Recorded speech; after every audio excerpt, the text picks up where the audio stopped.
હા સાહેબ એક આમ શું નો કે એમ આમ તકલીફ એટલે એની વાત જવા દો એટલે અને સારું થઈ ગયું એટલે તો આમ ઘણા ગામમાં એવું કહું ગમે એને અમુકને તકલીફ હોય તો ગામમાંય કહેવાનું કે જો આપણે પેલા ભાઈ આવ્યા હતા તો એ સારું થઈ જ જાય એમ એ તો થઈ જ જાય એવું તો ન કહેવાય ઉપર નહીં સાહેબ પણ પોતાને આમ અંદર એમ થાય કે નહીં હા સાહેબ આ કસરત કરે એની આપણી આ જે પદ્ધતિ છે ને એનો મેઇન ફાયદો શું છે ખબર છે? કોઈ દવા નથી, હા કોઈ ઇન્જેક્શન નથી અને કોઈ ઓપરેશન. ના ઘણાએ કીધું મને એ સાહેબ તમે કીધું ને એવું કે દવા નહીં 8 દિવસ એમ ગેપ કઈ તકલીફ નહીં કીધું હવે સાહેબ 2 ટીકડી આપે છે ને એ ઓપ્શન આપે છે કે તમને દુખે તો લેવાની સાહેબ અલ્ફરની ટીકડીઓ મારી પાસે 2 એમનામ પડી છે લેવાની જરૂર પડી નથી એટલે એમનામ પડી છે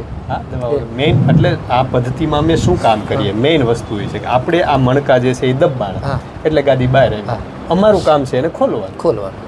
બસ એ ખુલે એટલે ગાદી જે છે એ નસને જે દબાવતી હોય ખુલી જાય અને ખુલ્લી રાખવા માટે કસરતની જરૂર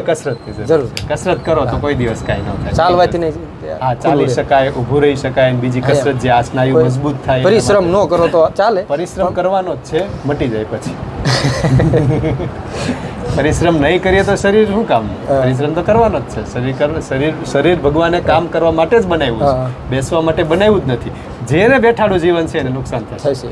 ભગવાને આપણું શરીરની આખું જે બનાવ્યું છે ને એ મૂવમેન્ટ માટે કે હલનચલન માટે અને કામ માટે બનાવ્યું છે બેહવા માટે જ બનાવ્યું છે ભગવાને બધાના શરીર છે ને પક્ષીઓને ઉડવા માટે કૂતરા છે તેને દોડવા માટે હોય તો આપણે ચિત્તા છે વાઘ છે કે સિંહ છે એનું રચના એવી રીતની હોય કે દોડી શકે બરાબર આપણે છે તો એ હલનચલન ઊભા રહી શકે ચાલી શકે એના માટે બનાવ્યું છે તો એ જે ના કરીએ તો નુકસાન થવાનું છે